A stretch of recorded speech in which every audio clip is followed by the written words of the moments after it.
সম্প্রতি মনামির হট ফিগারে তোলপাড় social media. 40-এর গণ্ডি পেরিয়েও রূপের আগুনে বহু সুন্দরীকে গোল দিচ্ছেন তিনি। শাড়ি থেকে বিকিনি, চাবুকের মতো শরীর, তার সঙ্গে অবিশ্বাস্য ফিটনেস। বয়স যে শুধুমাত্র সংখ্যা সেটা ফের প্রমাণ করলেন মনামি। তবে কিছু পেতে গেলে কিছু হারাতে হয়, এটা আমাদের সকলেরই জানা। এরকম আবেদনময়ী ফিগারের জন্য কঠিন জীবনযাপনের সঙ্গে খাদ্যাভ্যাস তার সাফল্যের অন্যতম একটি কারণ। তেল, ঝাল, মশলা সমস্ত কিছুই বাদ দিয়েছেন তার খাদ্য তালিকা থেকে।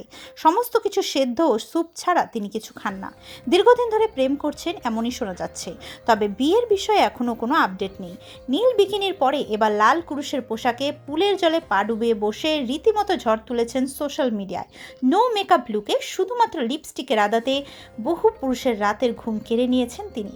দিনের পর দিন মনামির রূপের মতো বাড়ছে ফ্যান ফলোয়ারের সংখ্যাও। তবে মনামির ঝুলিতে বাংলা টেলিভিশন ও ছবি নিয়ে কাজের সংখ্যাও নেহাত কম নেই। Bureau report, Durnibar Bangla.